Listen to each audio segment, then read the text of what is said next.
Richard, ayaw ko na. Sabi ko, ayaw ko na talaga. Dumating itong,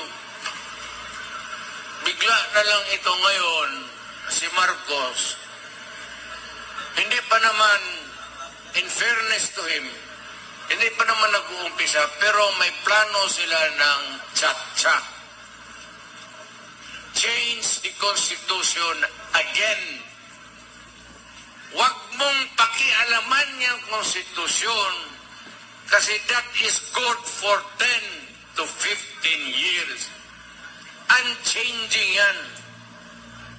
Kaya lang kinakalkal mo, and every time yung tatay, pati ngayon itong anak, si Ferdinand Jr., gustong baguhin.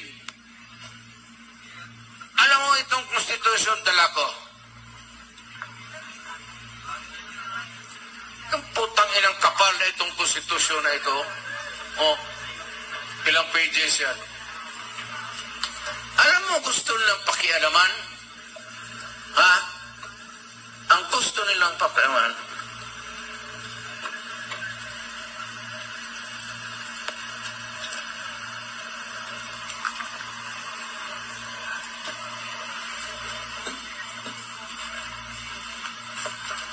Article 7.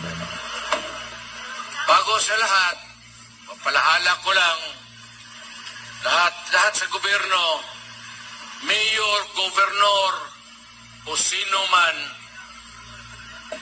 may page lang dito, ano ng yelo. Konstitusyon ito, makapal to. Ewan ko kung ilang pages. Pero itong linya na ito, this is the only thing that I would like to talk to you tonight. Okay, so ito lang yung relevant, ito yung may connection lang kung bakit nandito tayo. Okay, basahin ko.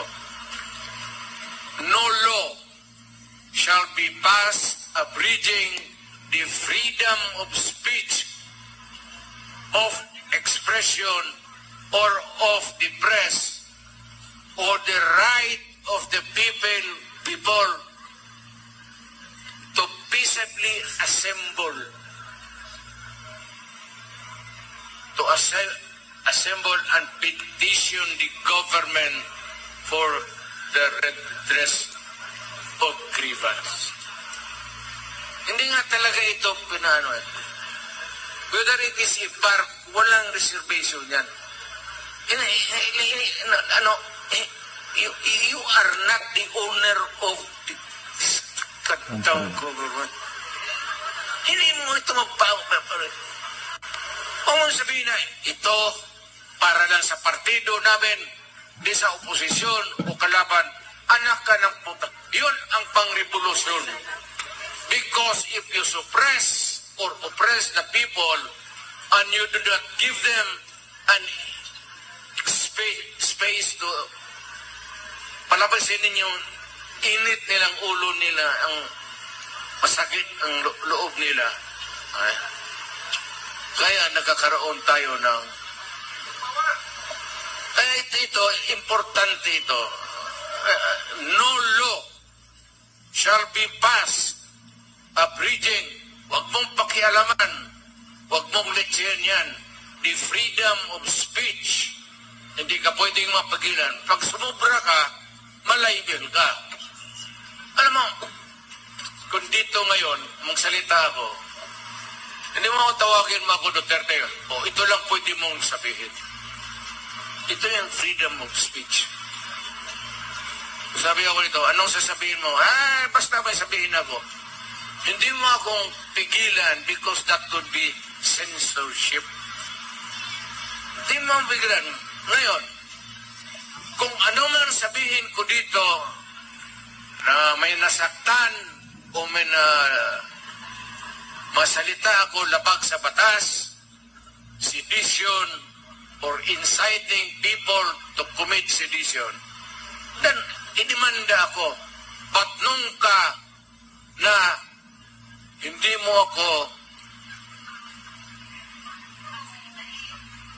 do not allow me to do my speech. It's none of your fucking business. Gusto mo pagkatapos, kung may nasaktan, di magdemanda kayo. The expression or of the press. Kaya importante yung publication.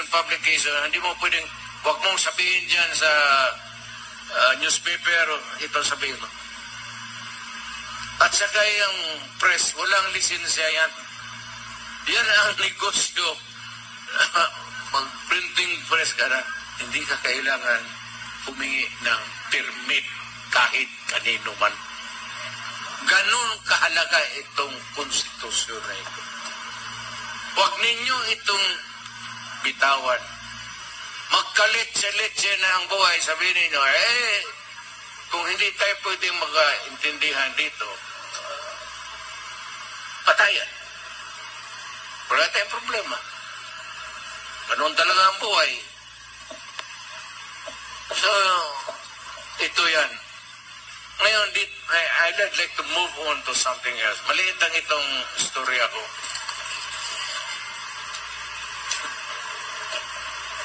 Ito bang tsa-tsa?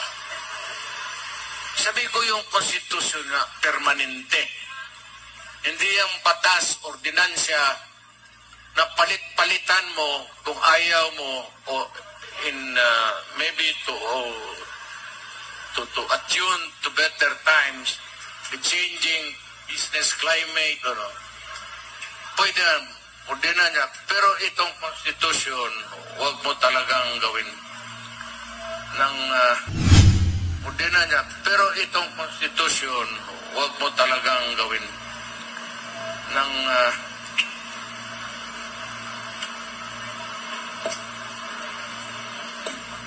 bakit ang tsa-tsa?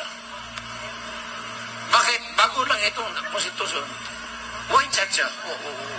What's the fucking matter about our anong probinsya mo?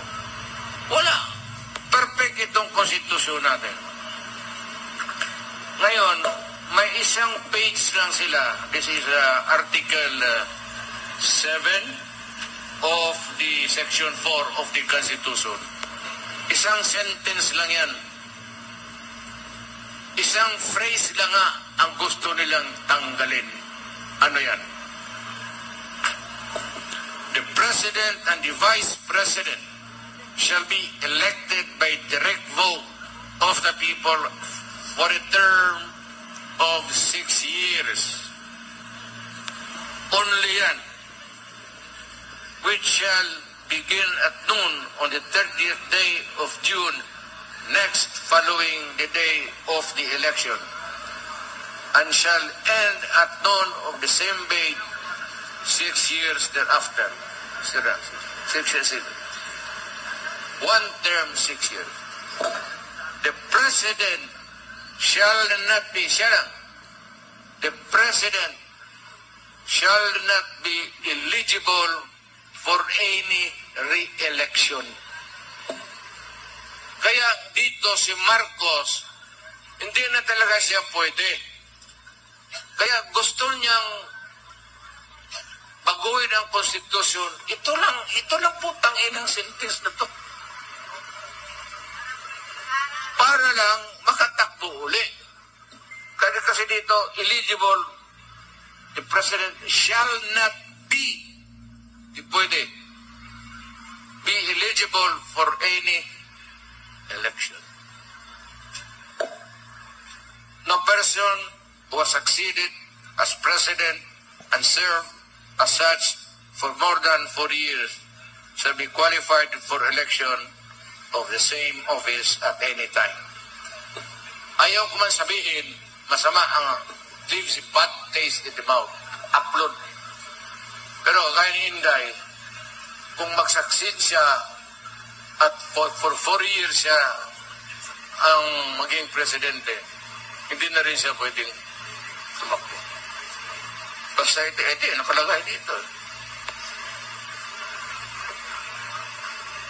So yan ang problema. Ambisyon.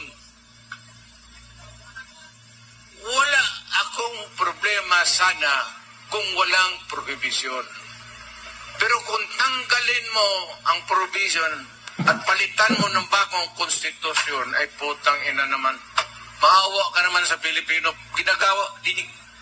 Every president has done it except me. Yung dumaan ng presidente, gusto talaga kalkalin yung konstitusyon. Gustong baguhin para eligible for another election or re-election. But sino ba ang naisabi sa iyo magandang lalaki ka na enjoy ang mga taong bayan manood sa iyo for 12 years? Gusto ng tao 6 years lang. Tama yan. Tama yan. Ako for 6 years, bumaba ako. Ngayon, kung gano'n lang pala ang ginagawa ng lahat, putang ina, sana ako na ang gumawa noon.